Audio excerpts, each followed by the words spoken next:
Nerdaholics. Hello, Nerdaholics, and welcome to our initial thoughts video to the death of Doctor. The Thomas Chilton, the essential of shit.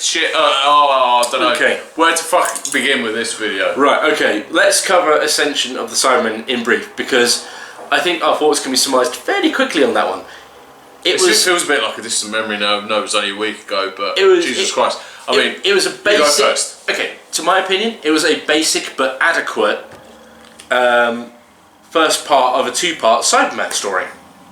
I stress the Cyberman part of that because we'll go into that when we talk about as has been the case, which you can catch up on with our top 10 worst Doctor Who episodes, which we probably may have done prematurely because we were like, we can't judge Jodie in these, but maybe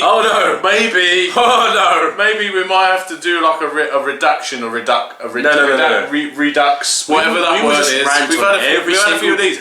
By the way, we're back on this again because I've decided to not be a schlong and drink again. Because you didn't try January because he's a bastard. Yeah, I am. I did try January. To be sober. Well, no, you still had a little bit of gin in there. You snuck it into your Pepsi, didn't you? Don't reveal my secrets. Don't reveal my secrets to the crowd. It was a bit of it was a better kept secret than fucking Chibnall's, wasn't it? I really shouldn't have poured Foster's into red wine. Let's have a little sip. Go for it. Dude, this is like you and me making out right now. Alright. That's my backwash. That's how dedicated we are to you, Nerdaholics. That just tastes like red wine. Yeah, I know. I can't taste any beer in that whatsoever. I know, that's what's I need a beer chaser for that. It's really a bit depressing. I was expecting it to be better than that, and it really wasn't. Yeah, it's just red wine. It's cool, man. It's cool. Anyway, right. You want to start with this absolute debacle of an episode? Okay, so, in brief, Ascension of the Cybermen, not a bad episode, basic and adequate. There's a few nitpicks like, why are the cyber drones just Cyberman heads? Oh god, that was bad. You can forget that because if that's a nitpick, it's just a design nitpick. Okay, it's stupid, fine, whatever, end of. And surely like Cybermen heads would be like they'd still have the human element in there, or did they just make them robots? Okay, there's Chibnall sort of backed himself up a little bit when he was like I'm going forward a bit here when he was like, but then you'll just be robots. And I was like, yeah, exactly. Yeah. Chibnall, you're finally onto something. And then he fucked it. But anyway, carry on. But in brief, it was like I said, adequate first start to a two-part. If it was a full Cyberman story. Yeah. That's not what we got. No. We got a repeat of, the last three finales, wasn't it? Yeah. The two out of the last three finales. Yes. Two out of the last... Anyway, the ones that count. Capaldi's first finale, Dark Water, and what's the other one? Dark Water, Death in Heaven. Death in Heaven, that's it. And then we got World Enough in Time and the Doctor Falls. And then we had some random crap last year about some teeth. And then we got the Cyberman and the Master again because he thought, I know what might work. I'll bring the Cyberman and the Master into it again because that's what really worked last time, wasn't it? Yeah. But except he didn't really handle it very well. No. Ugh. So, right. Sorry, Extra Spice Mikey, we've drunk the beer and Moretti, so you're left with this again, I'm afraid, mate. We have evidence. We did have it, though. We have evidence. We needed it to get through the episode. This good stuff to get through this absolute abomination. So yeah, we do, this is just the stuff we need to just know our brains. This is what keeps the buzz going. Yeah, exactly. Okay, so if we start off as a beat by beat, right? Yeah. Okay, so... And bear in mind, we've only watched this episode once. And that was like... And it was about 2 hours ago now. About 2 hours. So, if we're missing information, comment section. But this is just our raw initial thoughts. Well, I say initial, but like from a few hours ago. We're watching the TARDIS Zone live stream at the same time as this. I know. Hi, Blue Bonnet. Hi, Rabbi from Another Planet. Hi, Jason. Hi, everybody. Hi, everybody. We love you all. Anyway, carry on. Bust. Right, so it basically started off with like, oh look, here's Gallifrey through a giant portal on a random planet in the middle of nowhere. Not explained. Yeah, that was lucky because obviously, just deny the fact that, in Heaven Sent, Peter Capaldi's Doctor spent 4.5 billion years chipping through a wall of giant diamonds, yes, which probably wasn't actually diamond. It was probably like dwarf star alloy, whatever it was. Yeah. Basically, he spent a long bloody time looking. He spent a long time trying to get to punching Gallifrey. a wall. And then all Jodie needs to go is walk on a beach. Yeah. That's all she needs to do. Yeah. But even then, it's just like, you know what? It's like, the thing is, okay, I can gloss over that fact. I don't want to gloss over the fact that the hole could get big enough that a spaceship could fit through it. Because the cyber carrier went through, but okay. Very convenient, that was. That's when it kind of hit, like, the rough patch. The starting of the rough patch. We'll call it a rough patch, but it was the starting of a rough patch. Because it stopped being a Cyberman story and became a Master story. And once again, the Cybermen became a bit part in their own story. Yeah. Because it became about the Master trying to give himself an army of Cybermen. And yet, a few finales ago, you were basically doing exactly the same thing, except you wanted to then give the Doctor this Cyberman army. Yeah. But now, because of this whole new information that we've got, oh, actually, no, I'm just going to make a new unlimited regeneration Cybermen. Yeah. Because I'm an asshole. Yeah. It's like you could argue that they could only regenerate 13 times and then they would die. So it's like, bang, dead. Bang, dead. Bang, dead. Obviously for 13 times and then they die. And it's like, okay. But they're still hazy on that, though. They're still hazy on it, aren't they? Like, it's like, oh yeah, no, we're doing the Division, as it's called, because Time Lords are assholes now because patriarchy. Yeah. Oh god. But it's like, look, the biggest issue I have with all of this, and you can testify to this, I was pissing myself laughing most of the way through this. Generally speaking, right, the bit. Oh, we're going back and forth in this, but let's just say we're going to jump over. We're going to jump over a lot. Telling the story away from Yeah. Essentially, and ironically, all right, the whole canon breaking thing, we were expecting it thanks to like the great Nerdrotic, the great Doomcock, the great Noel at the TARDIS Zone, the great Hail all of them, hail Eddie at Skyro. Hello. We kind of knew what was coming, right? And it was a case of, especially at Fugitive of the Scorchio! Especially the episode... Chris Waddle. Love the fast show. Especially Fugitive of the Dune, because that basically cemented the fact that this is going to happen. Yeah. So it was all a matter of just getting it over with, and that was my feeling for this episode of Timeless Children. It was just get it over with, and let's try and enjoy the story around it. Burn through the pain. Yeah. And that was the biggest disappointment for me. Not saying that the breaking of canon wasn't, because it obviously was, but because I knew about that, I was like, okay, you're gonna do that. Just get on with it. At least tell a decent story around it. And they've even failed with that. Do you know what I mean? There was just so many just ridiculous things that went on in this story. This is it. It's like, you know, someone says, it's like, look, you're gonna be in a car crash and your arm's gonna break.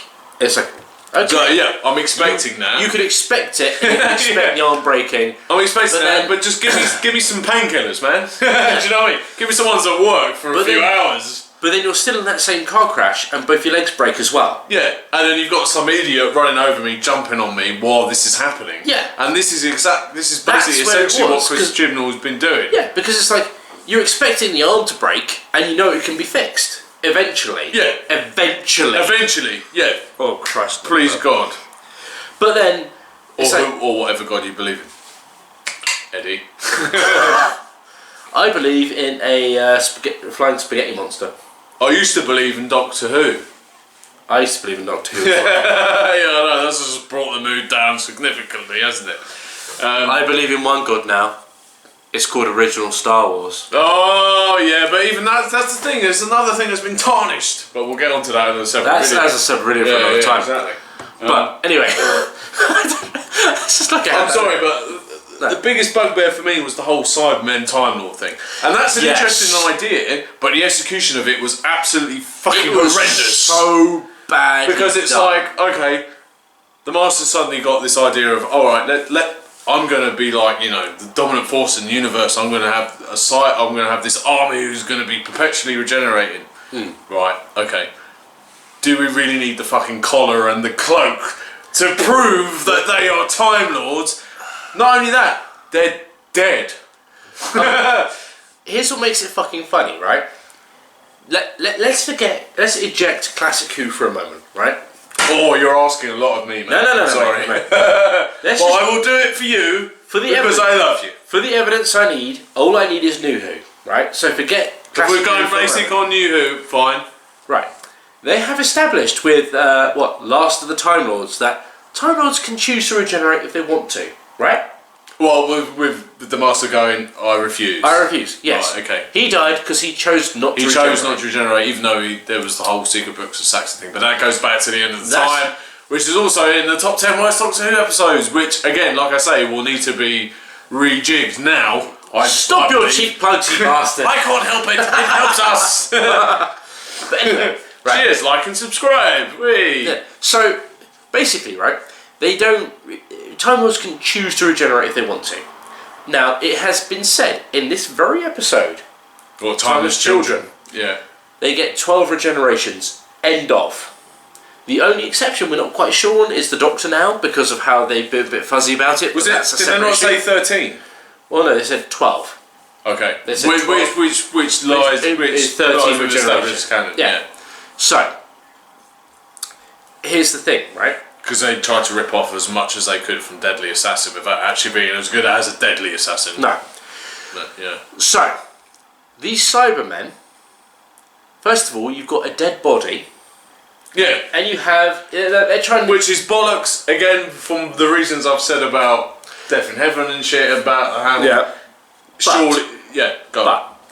What they've got now, the Master's saying this is an endlessly regenerating army! And it's like, no. First of all, the armour would stay damaged. If if one of those Cybermen helmets got smacked in with a rock, smacked in with a fucking rock. And it's like, if a regeneration can basically, and we've seen this in 2 regenerations now, if a regeneration energy can basically destroy the TARDIS. Yeah. But somehow these Cybermen are fine. Like the armour is like, okay, it's not the Doctor's regeneration energy, but it's still regeneration energy. No, here's the thing, right? You'd argue it's the same thing as the clothes, because the Doctor's clothes don't get destroyed, do they? When they regenerate. No, that's true, that's a fair point. So, but then that brings even a stranger point. The Doctor's clothes don't get destroyed, but the TARDIS does. How the fuck does that work? Bad writing. Yeah, exactly. Anyway, the point I'm making is this, right?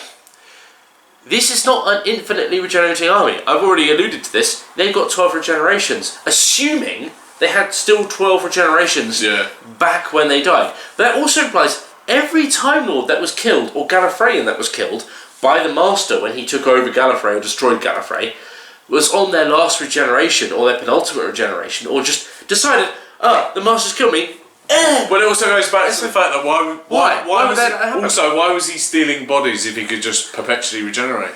Well, no, do you know what I mean? He couldn't, but he created perpetual regeneration now. So God knows how that happened. Yeah, and why wouldn't he do it sooner? Do you know what I mean? Well, yeah, he had 15 regenerations and now he's a fucking skeleton. Why is it taken until this year? And I'm being deliberately facetious here. Why is it taken this era, where you've had a story back in the 1970s which was based in the Matrix of Gallifrey? Yeah. Why is it all of a sudden now they decide to remember? Oh, colour me shocked. Oh look, this is collective consciousness of all of Gallifrey. Oh wow, I really wish I would have remembered this. 8 regenerations ago? Yeah, convenient much. Yeah. Arseholes. Look. But at the end of the day, it was a fucking hodgepodge of a story. We knew the canon breaking thing was coming. Yeah. And it was just the affirmation of it. You even remember when I was saying, look, let's just get this over with now. Come on, let's just get over it. And when they finally said, "You're the Timeless Child," it was like, yeah, right, okay. I'm not saying I'm happy with it. I'm disgusted about it, but I've been disgusted about it for a long time because I found out about it a long time ago.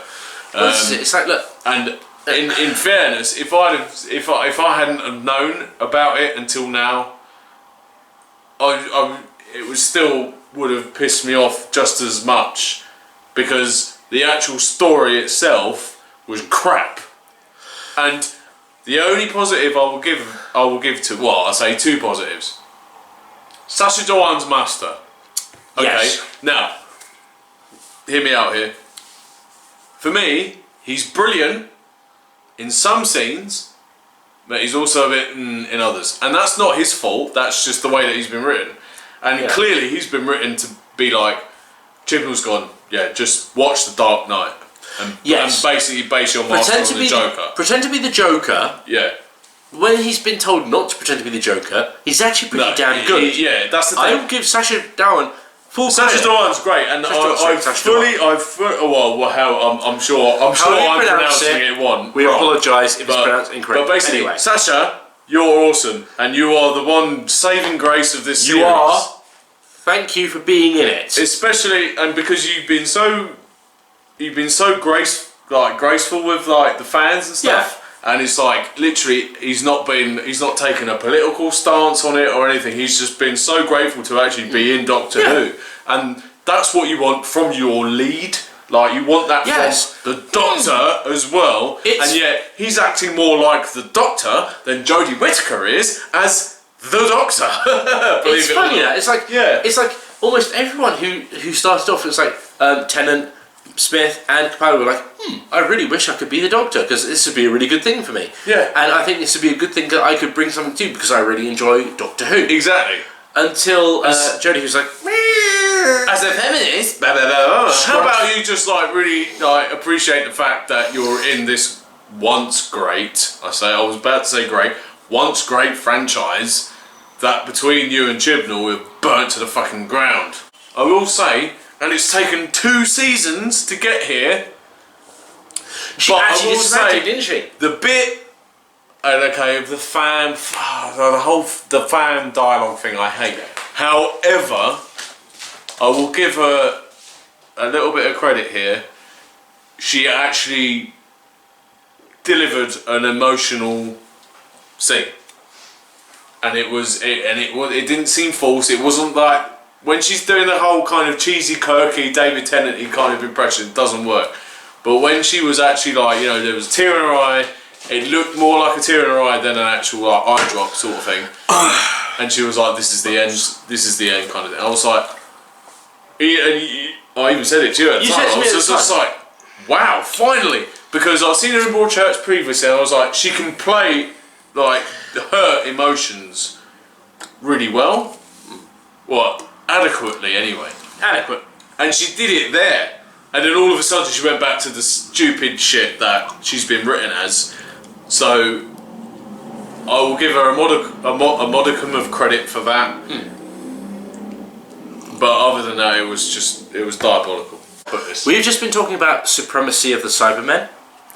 So here's a good idea. Supremacy of the Cybermen is a comic book that came out by Titan Comics, which has a 4-Doctor crossover: Eccleston, Tennant, Smith and Capaldi. Yeah.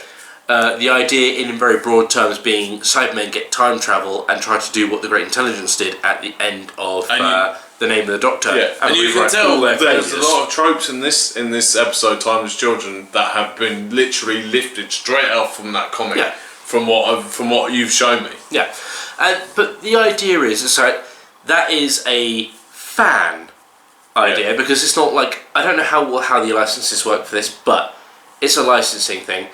But the idea is just like, this is a comic that's based on like, look, here's an idea of Cybermen getting time travel. Yeah. Shit got hit the fan. Yeah, literally. Yeah. No spoilers or anything because I don't know who's read this and who hasn't. But we're reviewing it. We will do a review as an episode that's just come out. So I'm sure spoilers. Yeah. Spoiler alert. I'm talking for everything. I'm talking about spoilers for the comic. But no. What I mean is, it's kind of like, I'm sure like people will do their research, but because spoiler alert just in case. The idea the Cybermen have is basically to rewrite all their failures, and there's like a little panel clip of the Tom Baker Doctor turning around to see K9 turn into a cyber version of K9, which is ironic and silly considering it's already a dog. Yeah, but it's like, haha, never trusted the cunt. Never trust dogs. Dogs are bastards. Cats are where it's at. Yeah, exactly. Well, I always thought it was the other way around, but I've always been more of a cat person. But you just listen to the propaganda, don't you bastard? What propaganda? What like New Earth? Or like, no, what was it? They were trying to help those Gridlock, people. They were trying to help. Gridlock is where it's going. Gridlock's where it's going. And Gridlock is where the Doctor Who fandom is right now. Yeah. Actually, that's a really sad but very accurate analogy for where we are. That's it. But yeah, no. On a serious note, it's very much a case of... The point is, that was a really good Cyberman story, told really well. Yeah. In a very similar vein to what they were trying to do here. I'm just. But the point is, sick of the misuse of the Cyberman. They had almost a good idea with like the lone Cyberman, and I was just saying to you before, it was a bit like when you were saying, why are they doing like an emotional Cyberman?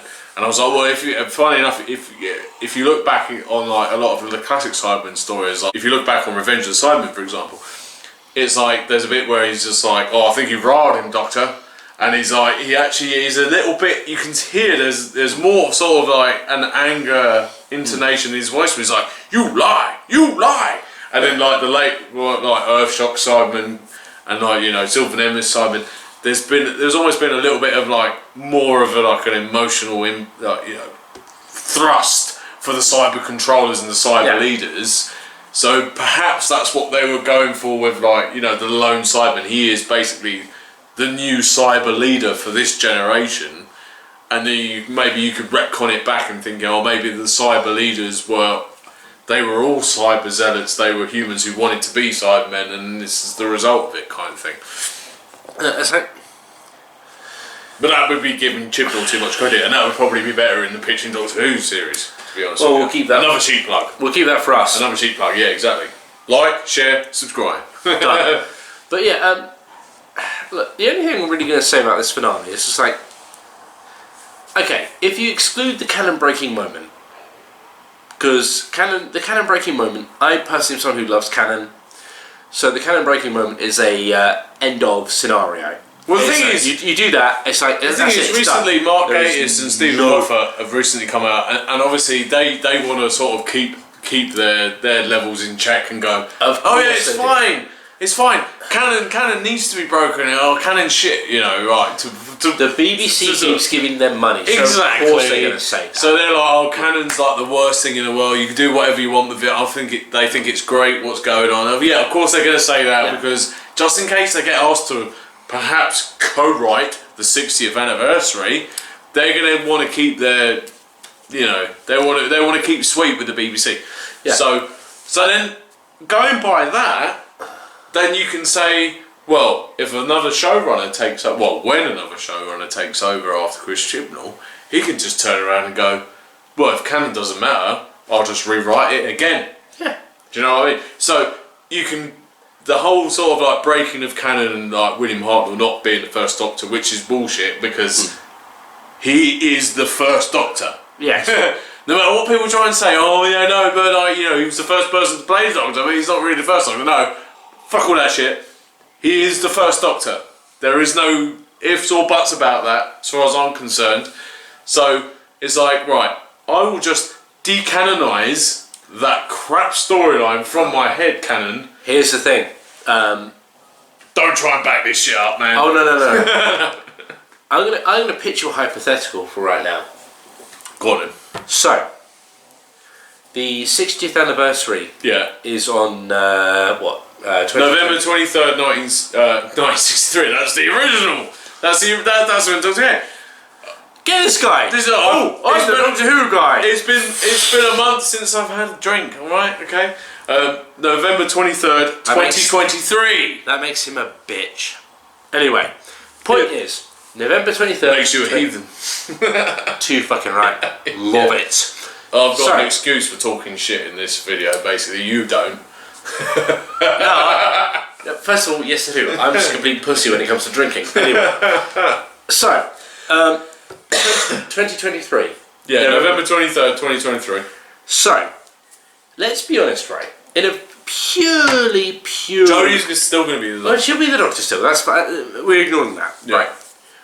when it came to the 50th anniversary, they had, like, what, 9 years to plan that shit? Because they didn't do a 40th anniversary thing, did they? What? Did they? Well, seriously, correct me if I'm wrong, but they didn't do anything for the 40th anniversary. Not televised, but they didn't. Well, did they do anything on Big Finish? Daniel, correct me if I'm wrong here. Please, Dan. I'm sure please correct him. Dan is like the man for Big Finish, but anyway, but the point is, right? As far as we know, but they didn't do anything for the 30th. So then you think, why would they do anything for the 60th? No, listen, right. As of recording, they didn't do anything for the 40th, but they did something for the 50th, and they had 9 years at least to prepare for that. Yeah. Yeah, but I don't think they were actually preparing for that. Oh no! Of course until Moffat took over. No, of course they weren't. But here's the thing: what you've got is they built up the whole Last of the Time Lords thing for a while. Then Moffat ran with that and turned it into the 50th anniversary. Yeah? Yeah.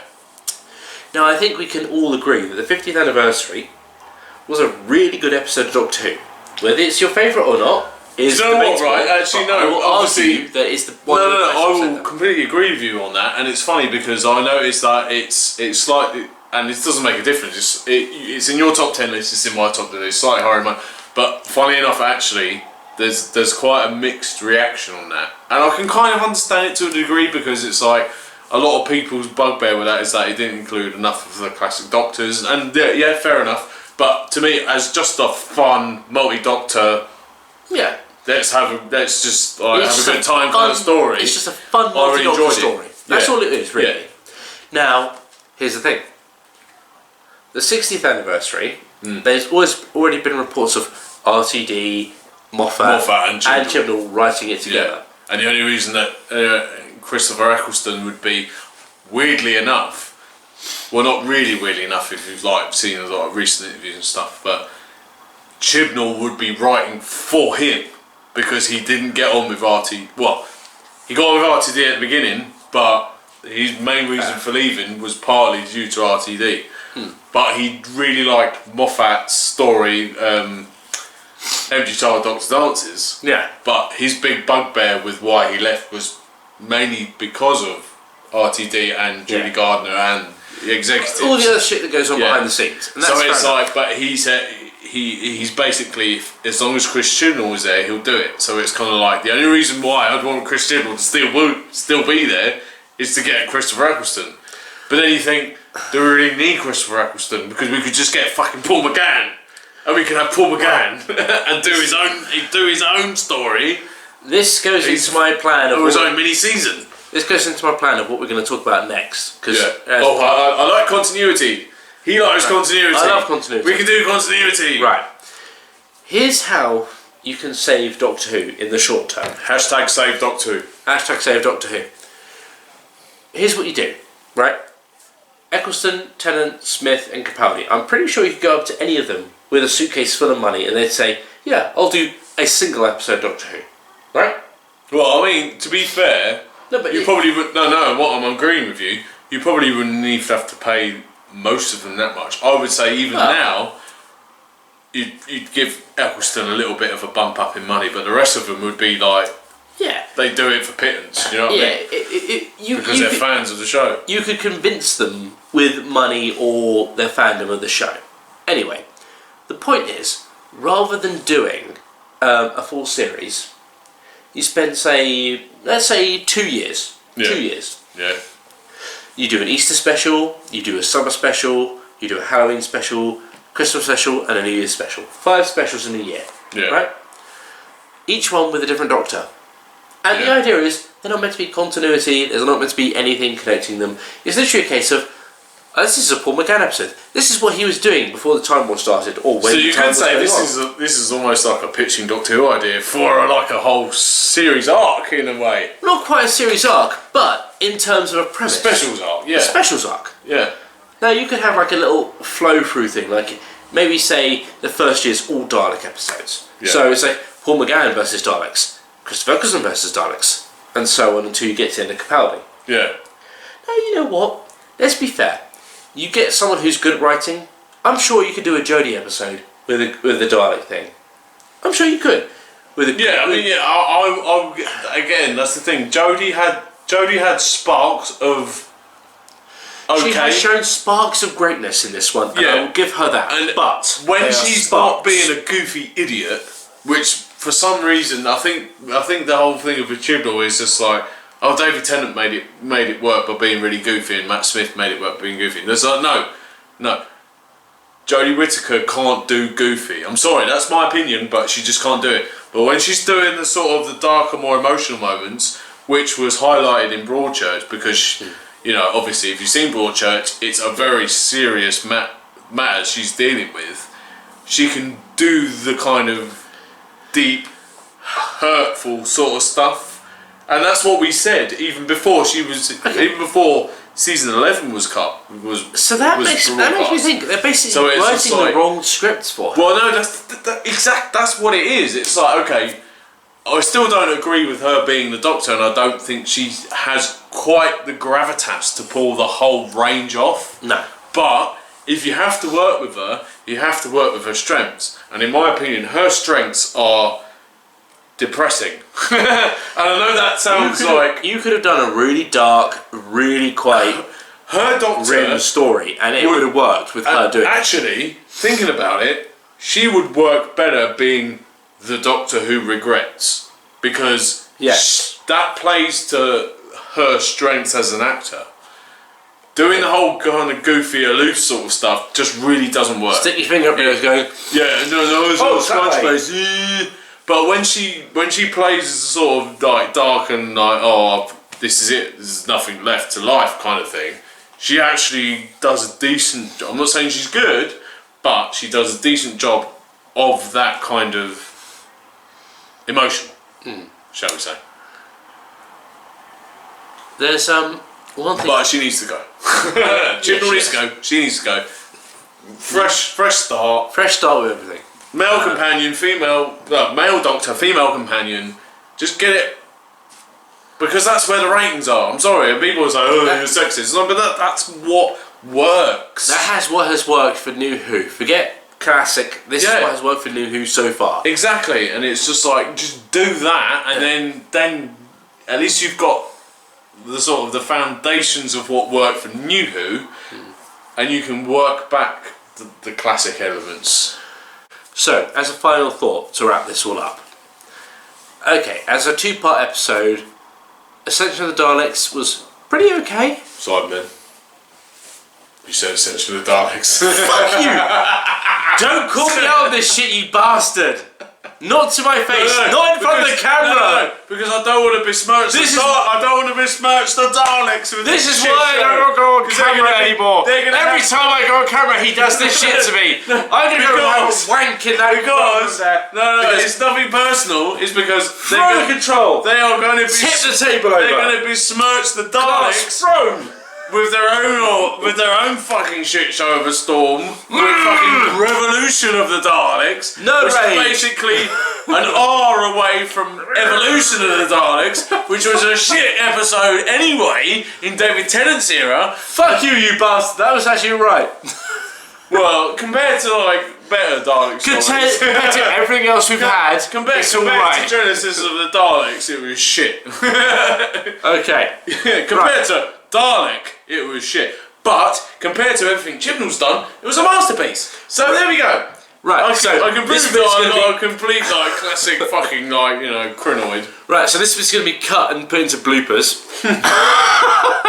Anyway, final thoughts. Final thoughts. Final thoughts. Bastard bit. Anyway, stop. Anyway, final thoughts. Right. So. Shit, I don't know what I'm talking about anymore. It's all gone. Fuck you, Chibnall. Yeah. Fuck you, Chibnall. Fuck you, Chibnall. Look, Ascension of the Cybermen. Said it right this time. You did? Did you? I did. Cybermen. What do you mean this time? I thought this was the only time you said it. Only. Time can be rewritten. Fuck you, Chibnall. Anyway, there's no bootstrap paradox here. Anyway, who really was Mozart? Anyway, yeah. So. Okay, you know what? I want to watch that episode right now. I'll put on that scene. Just it's just Capaldi on a fucking tank playing a guitar. I don't get why people think that's really like crap and cheesy. That's fucking amazing. Because maybe it's just my bias. Because like I said in our top 10 new series, best episodes. He's just. We both like the Doctor. We both like rock. We both like the Doctor playing rock. What do you want, really? The entire point of it is never that he's going to use the tag on the other guy. And It's also, just a case of like, Peter Capaldi. I thought you wanted an axe fight. Oh, I bought this tag. I got it for my fish. That'll be funny in another 200 years. But it's like... It's a slow burn. Yeah. It's also the fact that it's just like Peter Capaldi is actually a punk musician. And he can play that guitar. And he was playing that guitar. So that's what I just quite like, that kind of thing. Anyway, point is, right? Look, for Doctor Who's dead. Well, no. New Doctor Who's dead. And I know people can say no, it's not because they've already got season 13 planned. No. In my mind, in my head canon, it ended with Peter Capaldi about to regenerate. And that's where it ends for me. Right. And I'm going to go back through the classic series once again. Although I say once again, there's a lot of stories I still haven't seen. So for me, it's like new Doctor Who all over again, but done well. Big Finish again, Daniel. You're the man for Big Finish. Keep up those reviews. Keep doing You're right. Like, you keep being you. You're amazing. You are the man. And that's basically what I'm going to do. But we're going to be doing more Doctor Who content. But we're going to do other content as well because there's other stuff to fill. Yeah. Anyway, Jack, your final thoughts? My final. Well, you haven't even done yours yet. You just ranted, you bastard. Yeah, well, those are my final thoughts. Okay, right. Well, this was shit. And what's classic Doctor Who? Yeah. Okay, fine. I'm not going to. In my opinion, obviously. I'm not going to disagree. Watch classic Doctor Who. It's better. Anything is better. Even the fucking Green Death, which is arguably something stupid and silly because it's got giant green maggots in it. But you know what? It's still better than this. And arguably still one of my favourite episodes of Doctor Who ever because it's my first one ever. Well, yeah, exactly. So, I mean, that's boom. Yeah. But on top of this, it's like, you know what? It's like, this was a good part one. No. It had potential. It was an okay part one. Ascension Cybermen was okay. Yeah. Part one, yeah. It was an okay part one. Had potential in the first 5 minutes. It had potential, yeah, but they shot it in the foot so quickly and so badly. It was like, you know what? It was never going to fly. And, you know, like I said, the second they revealed the Cyber Masters, Time Lord Cybermen, I nearly wet myself laughing. He did. I nearly wet myself laughing. I was legit in that bathroom twice. He was crying with laughter. I was crying with laughter because it looked so stupid and so ridiculous. So I was crying with anger. No, I wasn't. I literally went... You were laughing. You were lying. Crying, not to hide the pain. It was literally like that. So it was a proper like crunch. Yeah. And like I said to him at the time, I was just like, if I was in my own house, I would literally have thrown my beer at the TV, but because I have respect for his property, I didn't do that. So I thought I was just going to throw it into my own skull instead. Yes. Because that's how I feel about it. It causes less pain in the long run for everyone involved. It's a fucking shit show of a story of an era and for a fucking series as a whole. Well, they've just gone and shat on like 57 years of... 57 years now, yeah, history. Exactly. And anyone who says, oh yeah, no, but it might be interesting. No, it's not interesting. It's not, because at the end of the day, there could have been an interesting idea there, just like but they shat on it. They did. They could have done it, and they shat on it. As far as I'm concerned, William Hartnell is the first Doctor. I don't care what Chibnall tells you. Oh no, he's not really. Yes, he is. More people need to watch William Hartnell because they will realise just how great a man he is. And you watch Adventure in Space and Time and you'll realise he gave his fucking life to that role. He literally, the reason why he gave up that role is because he was almost on death's door. And that's why they had to introduce the genius idea of the regeneration cycle. Hashtag justice for Hartnell. Hashtag justice for Troutway. Hashtag justice for Troutway. Hashtag justice for Baker. Hashtag justice for Davison. Hashtag justice for Colin Baker. Hashtag justice for Sylvester McCoy. Hashtag justice for Paul McGann. Hashtag justice for Chris Robertson. Hashtag justice for David Tennant. Hashtag justice for Matt Smith. And hashtag justice for Peter Capaldi. And hashtag fuck off Jodie Whittaker. Hashtag justice for John Hurt. I know he's dead, but... Yeah. Well, yeah. Shut up, man. He counts. He does. We love you, John. We love you, John Hurt. Hashtag. Hashtag justice for the medical-scientist doctor. Yeah, but basically, hashtag for the ones that, you know. Hashtag for the ones you like. Hashtag for hating the ones you hate. Yeah, okay, good. Just go for basically, hashtag fuck you, Chris Chibnall. Chin balls. You do realise, Chris Chibnall, you have gone from being like a relatively normal person who in glasses to looking like Peter Griffin. No, he never was. No, never was. He looks like Peter Griffin now. He does now. But back then, he looked like some sort of like weird fucking. Twat. No, okay. I'm trying to think of what he looks like compared to something in pop culture when he did that. It could have been better when he besmirched Pip and Jane Baker. And it's like, how dare you? He looked like a stereotypical nerd, but we didn't want to point it out. But now he looks like. But now it's not a democracy, and he can't be criticised for anything because it's like. No, now he's Peter Griffin from Family Guy. He's Peter Griffin. We make the show we want to make. It's not a democracy. Like, share, subscribe. We'll see you next time, Nerdaholics. Lois, one finger circular motion and don't you look at me. And that's the way Doctor Who has gone. Oh God, it has, hasn't it? We'll be back soon for pitching Doctor Who to save this shit. We will. We're going to save this one way or another. Cheers.